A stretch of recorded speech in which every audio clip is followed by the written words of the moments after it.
Movie Inside Recap here today. I will show you a thriller film from 2020 titled Escape from Pretoria. Spoilers ahead. Watch out and take care. Apartheid, a system of institutionalized racial discrimination that existed in South Africa from 1948. After a long time of suffering, the black community has started riots to speak up for their rights and formed a movement called the African National Party, or ANP. Tim walks down the street carrying two large bags, placing one in a dumpster and gestures to his partner Stephen, who picks up a bag and leaves it near some cars. Tim leaves his second bag near another trash pile and attaches the wire connections to the bomb as he nervously walks away. A small explosion occurs with leaflets being scattered. They are part of apartheid, spreading the word that freedom and equality of all races should be fought for at all cost. Tim and Stephen attempt to flee the scene, but they get noticed and apprehended, awaiting their prosecution. Tim's girlfriend sneaks into his room and gives him some money in case of need. She encourages him to stay strong. Before the court hearing, in the restroom, Tim hides the money in a cigar case and shoves it where the sun doesn't shine. 1978. In the courtroom, the judge praises the prosecution, which has presented an overwhelming amount of evidence of 26 custom-made bombs. As defense to their actions, they use that all races are equal, which is not taken well. The judge announces the sentence. Tim is sentenced to 12 years, as he is the main bomb maker, and Stephen to 8 years as an accomplice. As they prepare to leave the courthouse, Stephen notices his chance to escape through an open window, and he does, but in vain. When he reaches the ground, he is beaten up. They are brought to the prison of Pretoria, and the prison warden, Captain Schneppel, receives them with disgust. Because he considers them traitors, he hands them over to a very strict prison officer, Meneer. As they follow Meneer, who explains the rules and regulations of the prison, Tim takes a close look at the automatic grill doors, the multiple barred gates, and the security systems in place. Everything seems tight. Meneer shows them their cells, which are closed by a grill and a full metal door. He tells them to keep the cells clean and they will have a good relationship. Tim barely gets any sleep. Day 1. At breakfast, Tim carefully strolls around to find a seat when Dennis gives him a hand. Dennis is an older political prisoner serving 4 life sentences for his work against apartheid. He tells Tim that the prisoners in the blue uniforms are murderers,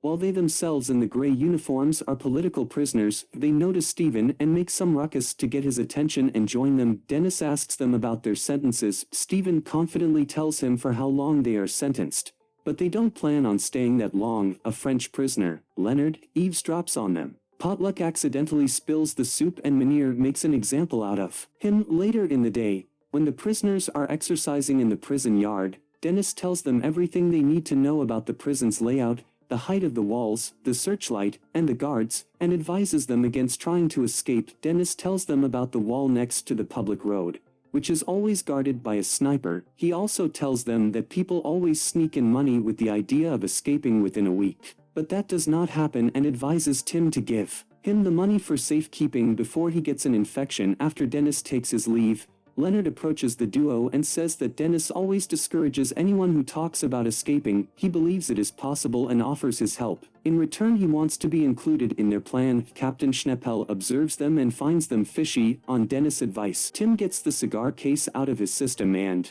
at breakfast under the tables, passes the money over to other prisoners to Dennis, who hides it in a toothpaste wrapper. Day 23. With a lighted match, Tim looks at the keyhole to the grill gate in his cell as if it offers any answers. For multiple nights he stared at the lock as ideas ran through his head, but nothing stuck. Then finally one night it dawned on him. You start with what you know and work backwards. He has an idea. He uses paper to measure the keyhole and check its length. He wants to make wooden keys to open the doors. The next day, he shares this idea with Stephen and Leonard in the shower room. Leonard thinks the wooden key idea is nonsensical, but Stephen and Tim are sure it could work. They would get the wood from the workshop. Acting on the plan, Leonard creates a commotion in the cafeteria to get Maynard's attention. Tim carefully observes the shape of the key and later begins to draw it in his cell. He takes every opportunity to take a look at the key, whether it's during training or during their count, until he finally has a clear draft of it. Day 74. Tim steals sandpaper and wood from the workshop. He manages to hide them in his thermos, wrapped in cloth so they don't rattle. As Meneer checks the prisoners' thermoses one by one and Tim's turn comes, Meneer notices that he looks very stiff. His heart pounds as Meneer taps his thermos on the sink, but is relieved when he finds nothing suspicious that same night. Tim works tirelessly on his first prototype. After some chiseling, his first key is ready. Tim tries it out, and like a knife through butter, the gears turn and he opens the grilled door. However, there is one small problem. The all-metal door has no keyhole from inside the cell. That morning, Tim explains to Leonard and Steven that they now need to make another key and also a way to open the door from the inside. After success with the first key, Leonard is fully on board. Tim takes every opportunity to observe the shape of the all-metal door key and eventually develops another wooden version. Day 100, while mopping the hallway, when there are no guards around, Leonard keeps watch and Tim tries out the key. It's not as smooth as the first one, so he chisels it a bit and successfully locks the door. The trio is thrilled with this fact. However, there is one small problem. He cannot reopen the door and even breaks off the key, leaving a piece stuck inside. Leonard signals that a guard is approaching. In the tense situation, Tim just manages to get part of the piece out before the big guard arrives. One crisis averted, but he could not push the lock back in. When it is time for the lock-in, Munir notices the lock sticking out, but pays no further attention to it and locks the door. To Tim's relief, it's the annual family prison visitation. Leonard's son comes to see him. Out of emotion, Leonard touches the glass and Munir takes this as an opportunity to interrupt the half-hour meeting and ends it. His son had brought him a handmade kite. This makes Leonard extremely frustrated. Day 142. Since the key worked, Steven, Tim, and Leonard now discuss how to open the lock from their cells. Leonard suggests using the string from his son's kite to get the key out of the barred window, but this is of no use since they cannot turn it. When Leonard takes the broom to sweep, Steven gazes at it and gets an idea. They measure the length of the broom to see if it reaches the lock from the inside. It is barely long enough. As Tim works in the workshop, he watches a turning machine. In his cell, he successfully develops a system with a similar concept that he attaches to the broom and tries it out that night with a key attached. He succeeds with opening the door from the inside. Not without hiccups though. As the key falls down when he pulls it out, he does not give up and uses a piece of chewing gum to stick it back on the broom and barely manages to pull it in. The next morning, Tim is extremely excited as he tells Steven and Leonard that he did not sleep a wink last night, but managed to open the all-metal door while on gardening duty. To lessen the stress of getting caught, they bury wooden keys in a jar. Munir notices them together, walks up to Tim and asks him what they were doing. Suspecting something is up, Tim quickly explains that Steven was just picking up his yard waste. Munir tells him to clean up his own mess. Dennis warns Tim to be careful and once again advises him against trying to escape, but says he will try to look out for them. One night Tim comes out of his cell and checks the stairwell. He informs the others that if they can unlock one door, they can unlock all the other doors and sneak out of the prison that way. Day 206. Nothing stays the same in prison, but nothing changes either. The routine remains the same and you find the cracks to exploit to make the most of it. Tim has made friends with Potluck. Through the window he asks him to get the road map and other errands they need for their escape. At breakfast, Potluck signals him about the goods and Maynard takes note of this. The trade takes place at the dumpsters. Tim gets newspapers for some soap and ciggies. Day 296. Munir comes to Tim's cell to give him his new glasses,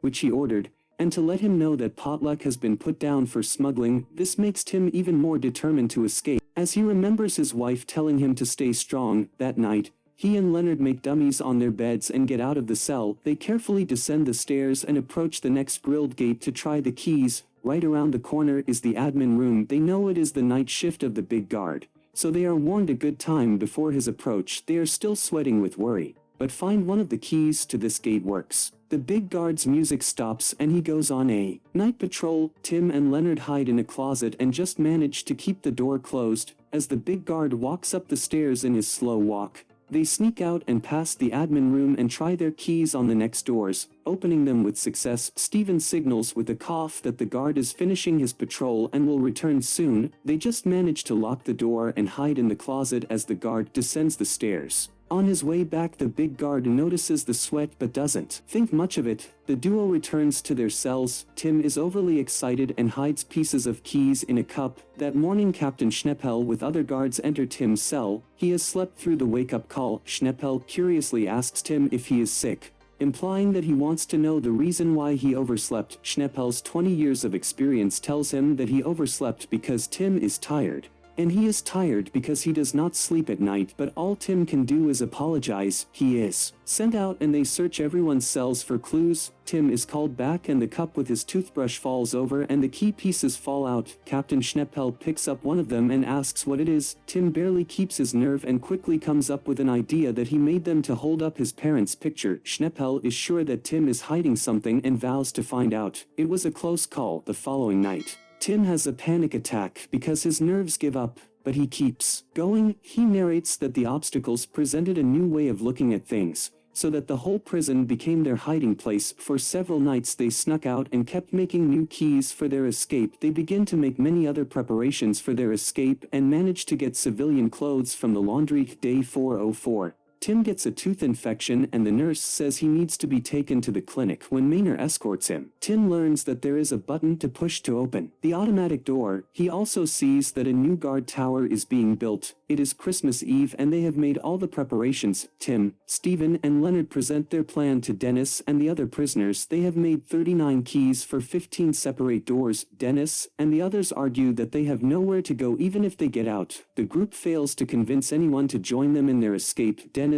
gives Tim his money back. Disguised in a eucalyptus toothpaste, Maynard sees the toothpaste on Tim's bed, but thinks it is a precaution for his tooth infection. Captain Schneppel, very suspicious that something is cooking, turns everything in Tim's cell upside down out of frustration, but finds nothing. In the evening, after all the officers have left, Tim, Stephen, and Leonard start to carry out their plan. Tim offers Dennis one last time to join them, but he refuses. They collect the keys, which are hidden in different areas of the prison, and change into civilian clothes. The big guard clogs the toilet and gets the plunger from the closet. He notices a twisted paper clip Leonard used to hold the closet door, but ignores it. The three make their way down the stairs, and when they hear footsteps, they hide in the closet but do not find the paper clip. They have no idea that the big guard is coming to the closet to put the plunger back. Just in time, Dennis smashes a light bulb in his cell, causing a short circuit. He calls out to the guard and distracts him. The trio is saved by the skin of their teeth and can continue their escape. They get all the keys they need in order and make their way through the doors as quickly as possible. Before they reach the last door,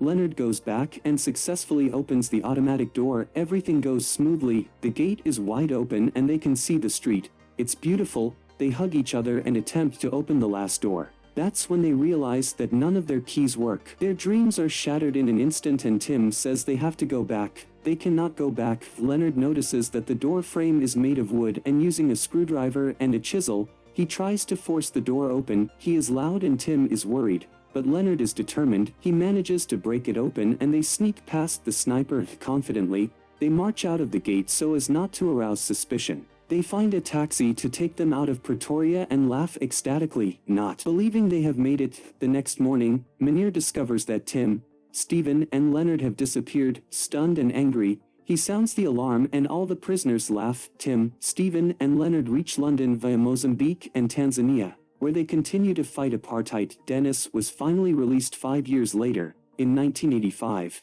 The end. Thank you for watching.